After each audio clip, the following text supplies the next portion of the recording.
अगर ये जान लिया तो एग्जाम में आप टॉप कर सकते हो। हेलो फ्रेंड्स, मैं मलय सिन्हा एक सिपाही इस चैनल में आपका हार्दिक स्वागत करता हूं।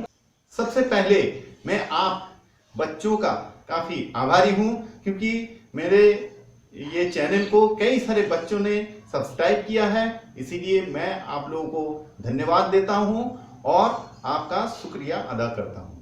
आज का वीडियो, आज का टॉपिक मैं शुरू करता हूं कि अगर आपको टॉपर बनना है तो ये तरीका आप फॉलो करें।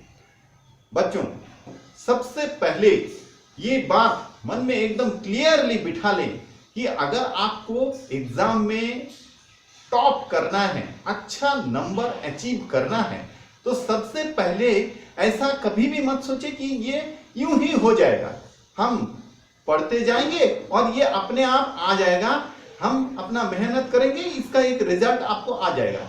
दोस्तों, बच्चों, ऐसा आता नहीं है।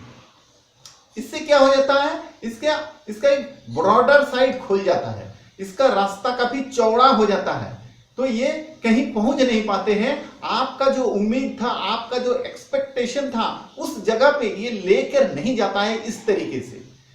तो कैसे पहुंचा जा सकता है, वो पहुंचने के लिए बच्चों मैं आपको आज एक चीज बताने वाला हूं, उस चीज को आप ध्यान रखिए।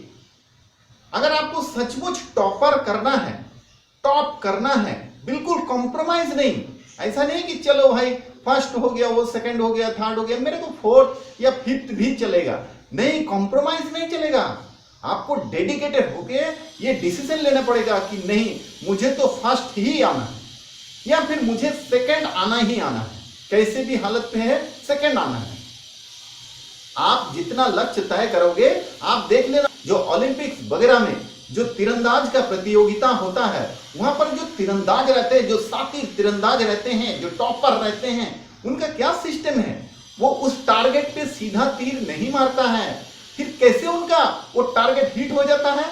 वो इसलिए होता है कि जब भी वो निशाना साधते हैं तो थोड़ा सा ऊपर साधते हैं, थोड़ा सा ऊपर ले लेते हैं, ताकि ग्रेविटी की वजह से ये तीर जो है यहां से निकलकर जो टारगेट हिट करेगा, तब तक ग्रेविटी भी काम करेगा और वो थोड़ा सा नीचे आ जाएगा, तो बराबर निशाने पे लगना चाहिए। इसीलिए उसने ये तरीका थोड़ा सा ऊपर, लक्ष्य से थोड़ा सा ऊपर लिया, तभी जाके एग्जैक्ट उस लक्ष्य पे जाके हिट किया।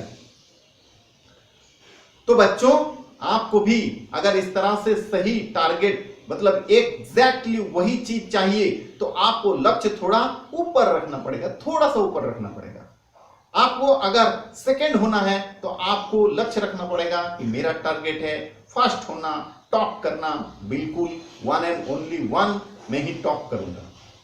इस तरह से टारगेट करना पड़ेगा। तो उसके लिए क्या करना पड़ेगा? सबसे पहले बिल्कुल पढ़ाई के बारे में मैं कुछ नहीं बोल रहा हूं, आप पहले सोचो, आपको मन में ये विजुअलाइज करो, मन में उस चीज को दोहराते जाओ कि मुझे टॉप करना है, मुझे टॉप करना है, इसके बारे में बस सोचते जाओ, सोचते जाओ। और रास्ता जो है, मैंने पहले एक वीडियो बना चुका हूं, उस वीडियो को जाके देखो, आपको वहां से रास्ता मिल जाएगा। नहीं, आप कमेंट करके बताओ, मैं और एक बार कोई नया टॉपिक पे उस रिलेटेड में वीडियो बना दूंगा। लेकिन सबसे पहले बच्चों, आपको विजुअलाइज करना पड़ेगा, आपको सोचना पड़ेगा कि मैं टॉपर बनने जा रहा हूं, मैं टॉपर धीरे धीरे उस रास्ते पे चल पड़ा हूं, मुझे किसी भी हालत पे टॉपर बनना ही बनना है, सबसे बेस्ट, सबसे हाईएस्ट नंबर मुझे लाना ही है, मुझे, मैं ये लाकर ही छोड़ूंगा। कोई प्रेशराइज नहीं बच्चों, कोई प्रेशराइज नहीं कि मेरा मम्मी ऐसा बोलता है, डांटता है, इसीलिए मुझे करना पड़ेगा, नहीं, ये आपका रिक्वायरमेंट है, आपका आप तय करोगे, आप तय करोगे कि आपको टॉपर बनना है, हाईएस्ट नंबर लेना है, 100 में से 99, 98% मार्क्स आपको चाहिए। ये तय करेगा आपका पेरेंट्स नहीं, आप खुद तय करोगे। अगर ये आपको चाहिए तो आप उस चीज को सोचो कि मुझे ये चीज चाहिए। एक बार आप अपना दिमाग में ये लक्ष्य बिठा लो कि भाई मुझे कुछ भी नहीं चाहिए, मुझे सिर्फ 98% का हर एक सब्जेक्ट में चाहिए।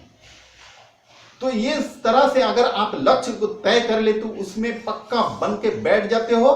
फिर मैं आपको बोलता हूं, ये जो पढ़ाई का जो रास्ता है ना, ये बिल्कुल पानी के जैसा स्मूथ हो जाएगा, इसमें कोई कठिनाई नहीं नजर आएगा आपको। भले ही कितना कठिनाई रहने दो, कोई दिक्कत नहीं आएगा।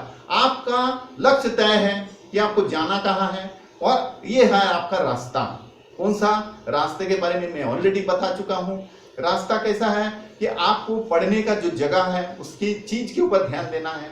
मैं कोई सा विषय के ऊपर बिल्कुल बात ही नहीं कर रहा हूं, मैं तो सिर्फ वो इंफ्रास्ट्रक्चर, उस सिस्टम के बारे में बता रहा हूं। क्या पढ़ना है ये तो आप तय करोगे ना बच्चों। क्या पढ़ना है ये आपका सिलेबस बोलेगा, ये आपका जानकारी ज्यादा रहेगा, तो आप इस चीज को उस हिसाब से सेट कर लेना। लेकिन सिस्टम के बारे में मैं बता सकता हूं, कभी भी पढ़ने के लिए जगह जो है कंफर्टेबल मत चूज करना। दूसरा, पढ़ने के लिए हमेशा इस तरह से बैठकर ही होना चाहिए, लेटकर पढ़ने का कोशिश कभी ना करना, कभी सफलता नहीं आएगा। आपको बॉडी कंफर्टेबल हो जाएगा, आरामदायी हो जाएगा, आपका ब्रेन आपको सुला चुका होगा, आप पढ़ने से भटक जाओगे।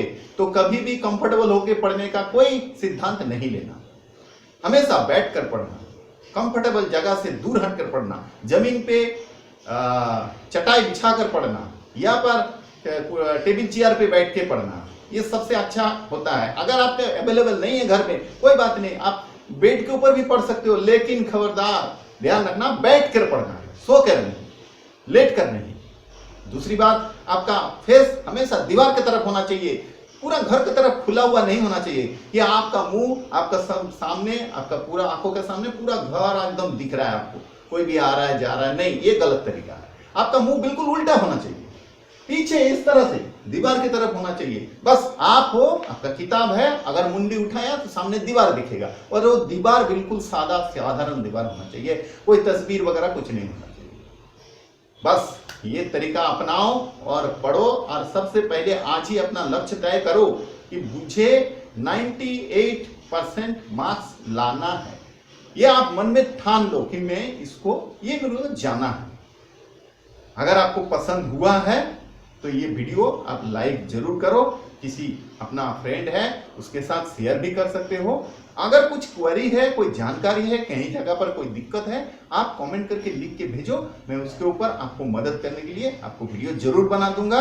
बस इतना तय रखना, आप जो तय करोगे वही आप पहुंचोगे, किसी के दबाव नहीं, किसी के दबाव से नहीं, आप खुद का तय किया हुआ जगह पे आप पहुंच पाओगे। तो दोस्तों, बच्चों, चैनल को सब्सक्राइब करते जाओ, ताकि आने वाला दिन में कोई भी प्रॉब्लम हो आप इसमें कमेंट करके लिख के बता सकते हो, इसके साथ जुड़ा रह सकते हो। कोई भी अपडेट अगर हो रहा है तो आपको वो नोटिफिकेशन मिल जाए, इसीलिए इसको सब्सक्राइब करके रख दो, और आप अच्छी तरह मन लगा के पढ़ो, यही मेरा कामना है।